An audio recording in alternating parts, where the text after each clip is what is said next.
Hello, everyone. Welcome.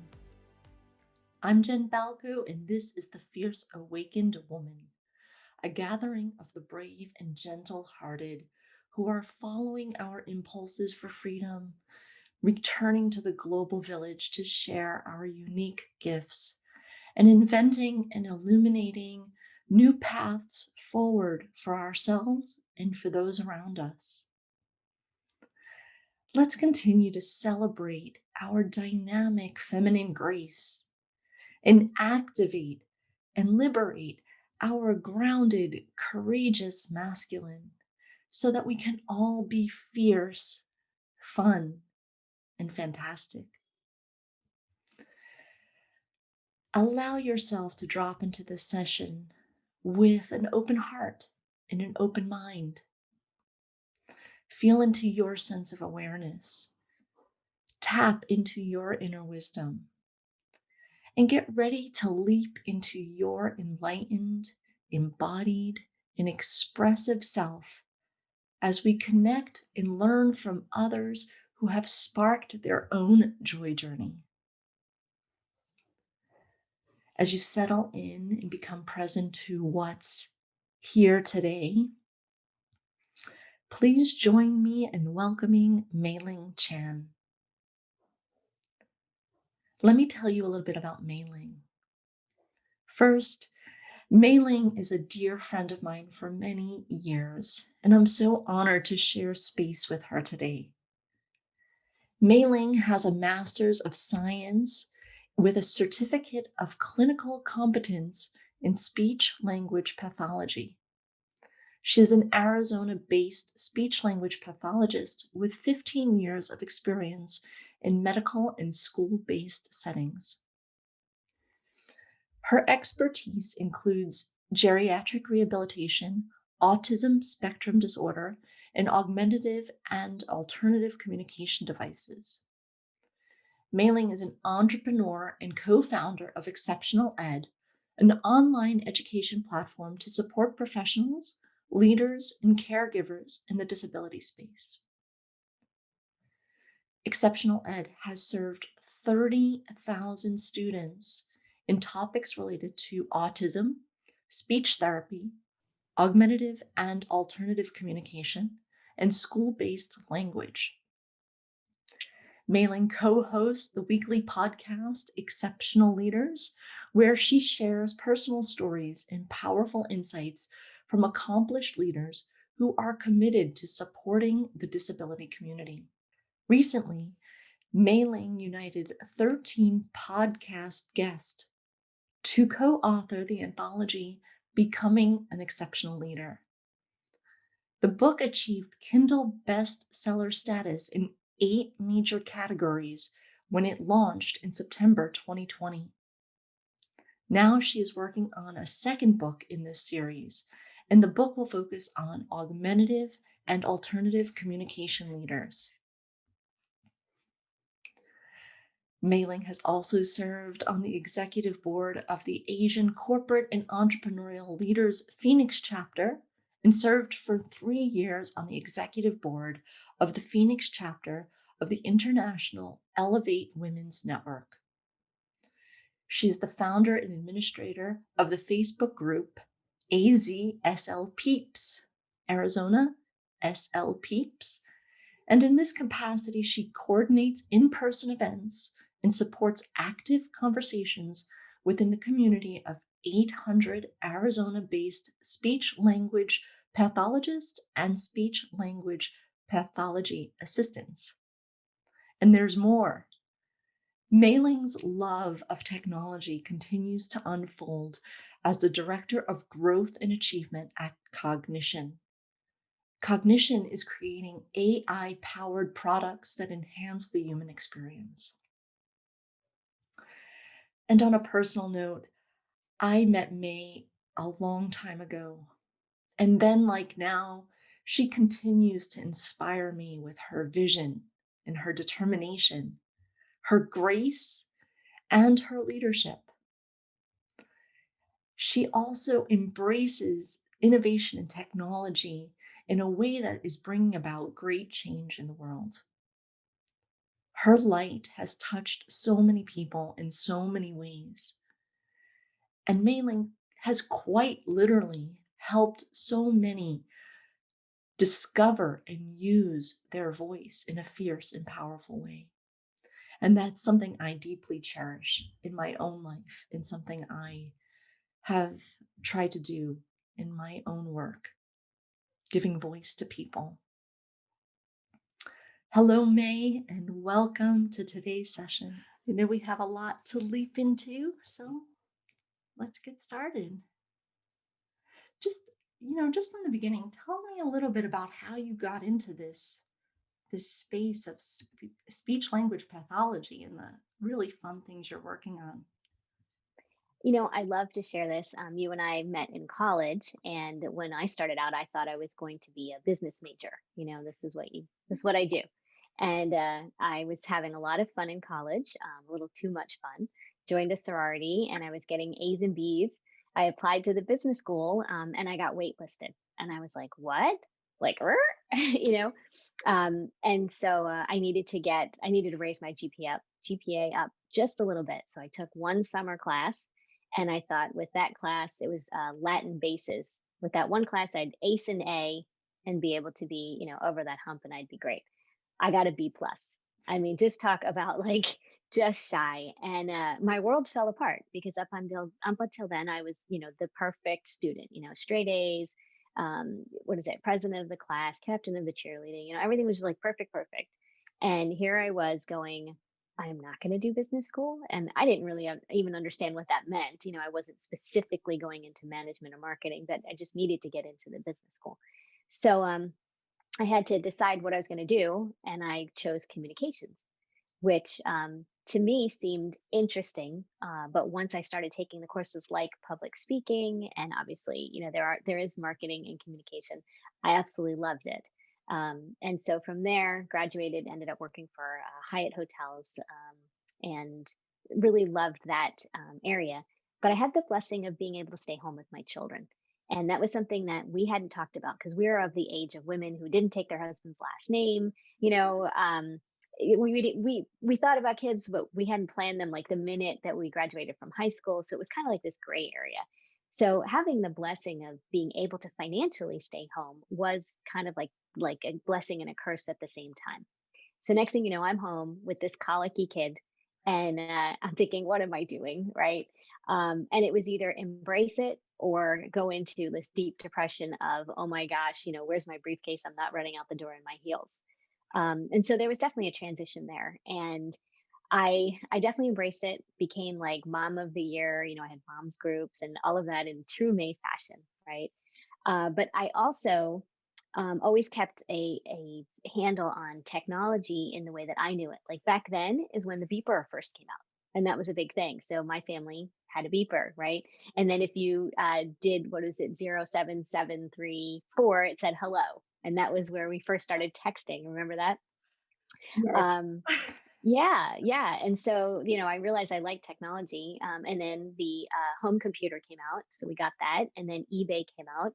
And I started actually selling new and used clothes online through eBay. Started a company, it's called emommy.com, which now is long gone, but it was ranked number one in all the search engines for new and used maternity clothes.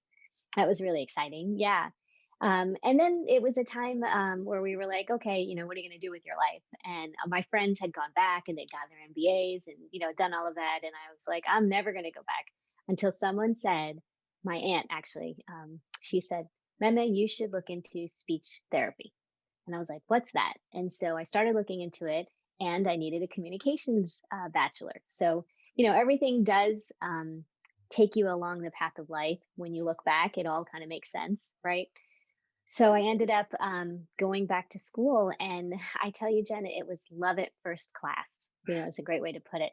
I loved everything about it, and as simple as I'm a talker, I love language, I love grammar, but so much more beyond that. There was a medical side of it that I had never allowed myself to be interested in. Like I always thought, oh, I could never do that, but there was anatomy and physiology, and I ended up loving the medical space.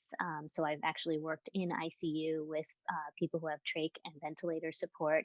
I've worked with people who've had a stroke. very acute care and then also long term. So I've helped people to progress over 3 to 6 months on the medical side. And then on the fun side of it, I've worked with children, definitely preschool language, being in classrooms, and then helping children who are medically fragile. How do we get them to have access to language and communication? And then bringing all of that together with technology, it's just so exciting because the iPad came out in 2010, and I'm always that early adopter to technology. So my world has all come together. And I thank you for asking that. So when they ask, how are you such a techie speech therapist? It's just really been the merging of all of my interests and blessings. Well, you were reading my mind on that because my idea of speech therapy is also really quite dated, right? Somebody would come in and they would maybe do some exercises in the classroom, but now you're actually doing things with artificial intelligence, things with augmentative assisted devices, right? Explain a little bit of what speech language pathology and speech therapy looks like today. Yeah, that's really amazing. There still is, just going back to pen and paper, that's really important. And we've actually talked about that, how the mechanics of writing something helps your memory. And then manipulatives, just playing with toys, having fun. And that's another part of therapy that's so important because we learn so much quicker and it's retained so much more when it's enjoyable. We don't need research for that. That's really true. And then we have these like very clinical spaces of drill, drill, drill. We're trying to change a behavior or a pattern. There's all these different places for it. And then moving into AI, there's also this fear about artificial intelligence and how much it takes away your personal control, right, and your ability to do something, and it can be replaced by this mechanical means. So there's been controversy about the progress to how clinical practice looks. But with Cognition, that's the company that I'm with, and we're working on a brain computer interface technology for augmentative communication. So it's something that's going to help you to speak, literally taking the messages and signals from your brain. And this is working in conjunction with you. So it's not altering you in any way. And that's really important. It's not capturing information without you being a part of it, an active participant. And we are also looking at how do we protect the communication that you create. So, you're creating sentences and messages. Are they out there for other people to access? And so there's also, of course, security and confidentiality that's involved, but so exciting. These are such big and important areas. Can you give an example of how it might look in somebody's life? Just to Yes. paint a picture of how important this is for so many people.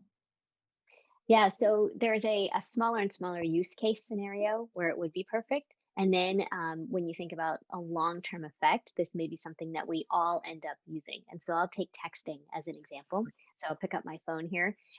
So word prediction is that process of when you type the letter T, the H shows up, right? So TH, so in your mind, it's going to be, you could be two, you could say TO. So if I type T, now the word prediction is going to start to guess what's that word that you want. And ones that are more robust might give you TO and THE as two options, right? The other ones will wait until you actually type that second letter.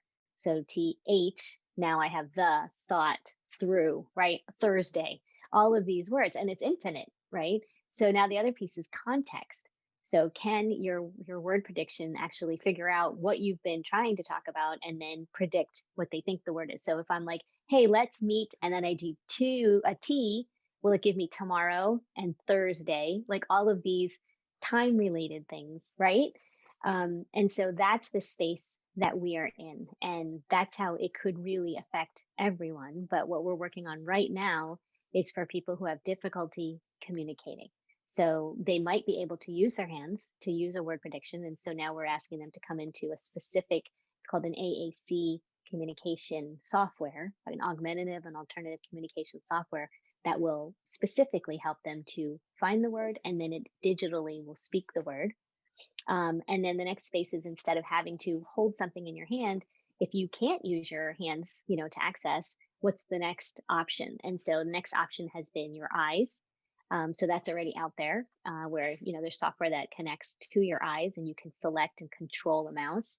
And then the other one is using your face. And so your phone, anyone who has that iPhone 10 or newer, I can unlock by just showing your face. And I can buy things just by showing my face. Yeah, that'll happen. My husband will do something. He'll go, here, give me your face. I'm like, what am I buying now? Which is amazing, right? And then now this new option is I don't have to even be looking at it. I just have to kind of be in that area, and my brain is going to go, oh, I want that. And now you have a what we call an evoked potential. But the software is seeing that. It's like capturing and saying, oh, Jen's brain just went, ooh, right? And now it's interacting with the software and it's selecting in the software that phrase, that word, whatever it is that caught your attention, and that will be able to say it. And so there's very, very specific use case, but then it can go into something much bigger. And already, like gamers are looking at ways that they can control things without having to use their hands. But we're finding that they want to use their hands because this is so quick, and then now we can also use your brain, right? Can you imagine? No, no, I can't. It feels a little bit like it feels like science fiction in the Yeah. 21st century, but it's here, it's coming, you're being part of that, you're creating this.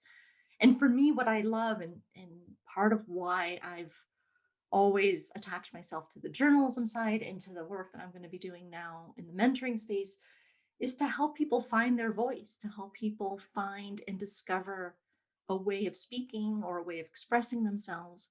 And you're literally giving voice to people who will have difficulty communicating with voice. And it's incredibly powerful. But how did you get the opportunity? Like, how did all these dots come together? Was there a pathway that you knew you were following? Did you always wanted to know, like, you were going to end up, like, when you heard the word AI, did you think, oh yeah, this is definitely something I'm going for? No, and it's another great question. The answer is people. It's really people helping people.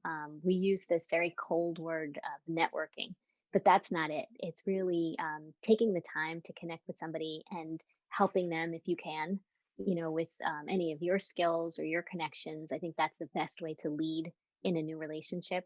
But I could show you the trail. I actually went backwards because I wanted to see how I have met Lucas Stuber, who is the one who introduced me to cognition. And it was through someone else who I had met at a conference. And, we talked and I gave her one resource. And then and I found it. I don't know what happened, but I found her message on Facebook. She's like, I was talking to Lucas Stuber and I really think that the two of you need to meet, and that was 7 years ago. 7 years ago. And since then, cultivating that relationship and friendship over the years. And then this came up and he jumped in. He started with this company in January of 2020 and immediately said to me, hey, I know you're doing a million things, May, and I don't know if there would be any connection here, but I just really think that you should talk with the CEO and see, if there's any type of synergy there. And that was the beginning. But in the interim, things like me buying the Oculus and loving the Oculus. I love it. I love it. And my husband just knows, like, oh, here we go. May's got this new gadget. Like, I love gadgets. My kids know I love gadgets. I had the BlackBerry or the Crackberry. I had the Droid. I had the iPhone. You name it. I had the iPad. I had the iPad Mini. It's ridiculous. I have the Apple Watch. I mean, No, but I've all of seen you playing with them on your Facebook. yes, yes. But the thing is that all informs me on what we're doing now, which is this machine learning, AI, augmented reality is also part of what we're doing. XR, all of that. These are big techie words, but I've been experiencing that the path of growth to all of this all these years. And so when I talk with developers, which is so amazing, Jen, we're talking about people that are like really in this amazing space. I'm talking to them and I could say, oh, yeah, could you remember when you do this and this happens? And he's like, wow, May, I'm really impressed that you know that, right? Or I can take a component from like the Oculus Quest environment, which is totally immersive XR. And I could say, is there a way that we could bring that into what we're doing? And they're like, I like the way you're thinking, right? So I don't know how to code, but I just know the user experience. And Right. so the richness of my own personal, interest in that is what has really helped to give me foundations and continuation in this because I'm an old bird in technology. I really am. I really am. But If I you're still an am old so bird, then I'm Like dinosaur, for sure. Well, I mean, there's these kids that, they just come out with the iPhone in their hand, right?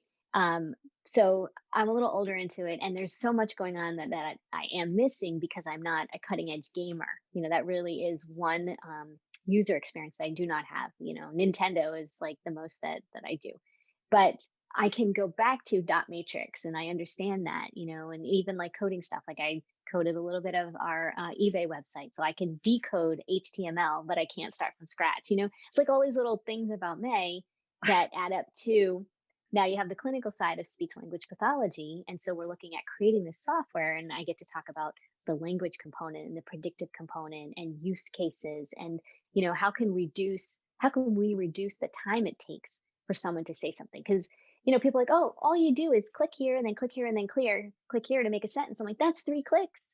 Takes too long, so bringing all that together, that just brings me such joy.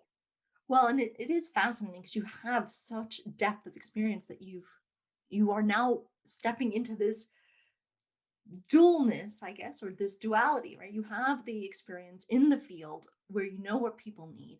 You're being fierce and brave and taking on this new technology and talking to coders who speak a completely different language. And how do you see this evolving? How are you connecting these dots to take you to the next step? What is the next step? Again, I'm an older woman and I feel that this is where I've earned my wisdom stripes, right? So I was in my 20s. It's like I can't wait till I get there. Like there's a place, or when I make it, it's a place that like, okay, I made it, right? Like you keep thinking that this is a destination that's just gonna happen. And now in my wisdom, I realize that this is just all that journey. It really is a journey, Jen. One of the things I had to really deal with in the last probably year to two is ego. So my ego in the 20s was, you talk about being fearless. I didn't even know that I should have been afraid of things. It's a great way to put it. Like, oh, I was supposed to be worried about that. Like you didn't know because I could take on the world. And then you have experiences that happen, and then you become like afraid of everything because now you're like, oh no, I got burned. Right? So you got to go through that. And then as you finally age, you're like, oh, this is a challenge. Thank you, universe. And in my 20s, I'd be like, what are you, freaking crazy? Why would you say that this is horrible? Right. But now you realize that all of these are those challenges. Like, you know what? I get to be selfless. I get to put myself last. I get to realize that this is not about me. And that has been an amazing part of this. And I realize that I am not going to get there. I am here. And that's the piece of being grateful every day, which we have to recenter ourselves. Jim Carrey, I love him, but he's like, don't listen to me because, I had it right yesterday. I don't have it right today. I'm so glad you say this, May, because it does feel this way. It feels like in our own evolution, right? We've gone from understanding fierceness in one way and then seeing how it evolves over the course of our lives and how we step into this each day in a different way, maybe, or where we're willing to step into it in a different way and move a little bit of that comfort zone and move out of that. And I guess, and we've talked about this in the past, a little bit of the awareness that comes from this and how you have to wake up to the idea that you are already here. And it's up to you to continue to feel out where that's taking you. Is there a moment when you said, ah, yeah, I'm here already? Yes. So I published my own book. It's an anthology. And you talked about it earlier. It dropped in September of 2020. And I created as a collaborative effort with 13 other previous guests that I had on the podcast. And so my writing, what I was responsible for is the introduction, one chapter, which is my own chapter, and then the summary. But the hardest part of all of it was really organize everybody and helping everyone to create their stories and moving them through the writing process, especially because this was specifically during COVID when we were supposed to launch when in March of 2020. And so that was really difficult dealing with the emotions, and bringing people forward, in this collaborative effort, and continuing to feel like we were giving something to the world during such a difficult time. When we finally published, and we did it as a Kindle launch, and we hit bestseller in 8 categories. Honestly, Jen, I woke up the next morning, because the day of launch is insane. But the next morning, I literally said to myself, okay, May, you can give yourself this. Like, you did this. And not that I wrote the book and I got the achievement, but that I know all the hard work that it took to do that. And I was accountable to those 13 other people. I did what I told them I was going to do. Jen, just so many things. Like their story is now on another platform in addition to, on the podcast. And for the first time, I gave myself that grace and love that they always say to do. And you're just like, I don't know what you're talking about. Of course, I love myself, right? But you have all that self talk. I'm not good enough. I'm not smart enough. I haven't done enough. And you're comparing yourself to all these other people. And it's that morning that I woke up and I knew that feeling of saying, you know what, May, I'm so proud of you. So thank you for letting me share that because that is something that I've waited my whole life, to get to. Well, and I want to congratulate you on that because I know the effort that was in there. And I love the way that you express this coming together and uniting all these different people who are doing incredible things in their communities and really putting the spotlight on them. And I've had the honor, of course, to read those stories and see you blossom in that as in this role of putting all these people together who have something to offer the world that people don't know about, and or within their communities they might know about it, but Mhm.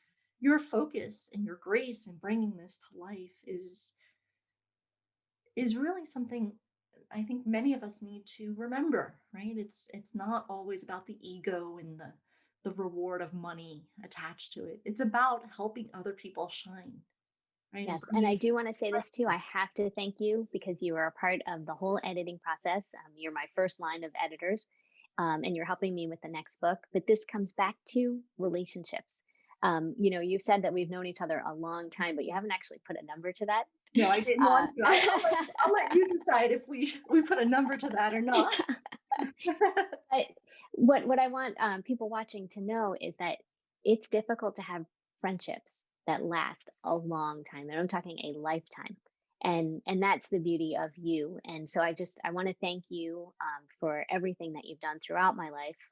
Going from a teenager literally through womanhood, and now we're getting into mature womanhood, and then watching you blossom and pulling this conference together. That just you just shine in so many ways, and so I just want to thank you for that also. Thank you, May. Thank you. And I'm too humble to maybe fully accept that, but I do really appreciate it. And but it is with friends like you and other women and men in my life who've really helped me see that path, right? It is not an easy path, and you don't always remember to look back and say, wow, this over here that meant something a long time ago suddenly now means something over here too. And to Mhm. connect the dots, right? To see how these different things can come into life. And you've had an extraordinary experience. I mean, just even being in the tech field in this time, right? When we are appreciating diversity and really trying to embrace the the cross-cultural differences that we have, and also honor and respect what everybody can bring to the world in their gifts. And I read some of your stories, and I in the co-author stories, and I was in tears, like, wow, this is extraordinary that people with some limitations are owning this and coming to the world. And this is what I wanted to bring to this conference also, is the gift of that we are all unique and we are all bringing something special to the world. And we may want to go big, but we can also just be really dynamic and graceful in the ways that touch us every day. And Absolutely. do you have any thoughts on dynamic grace and how you want to be Love more those 2 leaders? words together. Yes, I I remember when you asked me about those 2 words together, and I said that I had come into my own understanding of the word grace in the last, again, like maybe 5 years. Because, being a hardcore Catholic school kid, thanks, mom, um, grace was something very different, right? And in the last, maybe 5 to 10 years, we've been hearing people say things like, oh, we need to give him grace or give me the grace of understanding. And I wasn't understanding how that word was being used. I mean, it's your own interpretation, right? But now I really am understanding like the holding space for someone, not putting judgment on them. And this is my own interpretation, so I could be wrong, but this is how I'm feeling that, like for me, that's what giving grace to someone is just listening, and being in the moment, whether it's with yourself or with someone else. It's so different. So the dynamic piece, like what is dynamic grace? Um, I I think it has to do with awareness also. So you need to be aware enough and you need to be able to push down your own ego and not want to make those I statements, you know? And so you have to be doing it like as it's happening and realizing this is my place in this moment. So I don't know. Do I get a plus for this? Is that what you were thinking? You get like double, triple pluses. And Yay. if I was that person grading your exam way back when, and I remember the day you walked in and said, "Oh, I got a B plus," like they don't even know who they're messing with here. They don't even know who like she's gonna be one day. And here you are, in this extraordinary way. And in ordinary ways too, right? Can you maybe share with us like how you get all this done on a daily basis? Reading your bio, I was like, wow, there were a lot of things I didn't even remember in there. And how do you do this every day? How do you manage through? So systems. I am really good at organization. I finally owned that. Like people are like, "Oh, you're so organized," but now I see that I really am, but not to a obsessive compulsive way. I've asked my husband, like, I know I have some nuances, but it's not anything that is disorderly, which is important to me.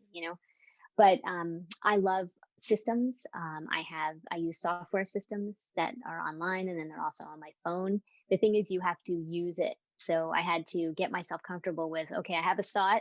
I'm going to put it in there, even if it just takes a second, and I'm going to give it a date. So it's these three steps. But the first thing you have to realize is I have to put it in there. So once that really became part of my DNA, literally, that's my system. So other people use writing it down. I think you're still paper-based calendar, if I know you. I have a paper-based calendar, but I do digital. Right. So these are all these ways, and then I wish it could be like I have an assistant who's always with me, and can help. But if not, then you have to set these. And I have assistants, but you have to remind yourself to tell the assistant. So that has to get there somehow. So very organized. And then I was on an interview last week, and I said this is I even schedule out my downtime. So time with my friends, time with my family. I talk to my parents every morning. So we have a scheduled call, and my dad will say, "Oh, you're too busy." I'm like, "What are you talking about? I talk to you like almost every morning." And he's like, "Yeah, but that's because it's scheduled." So it's very funny, but it's really important. Like we took off Saturday and we went to the beach all day, scheduled. And so in my mind, is my to do list there? Absolutely, it is. But I'll get to it, later because now I have this chunk of time that's May time. But I love that you talk about this because sometimes we think of feminine flow as being really unstructured. But, Mm, and sometimes we have to honor that, right? The spontaneity in the moment as well is really important. But yes. when you're structuring it and you're honoring that structure and living to that, then you have all these moments. You can do many things that you didn't think you could accomplish, in a day.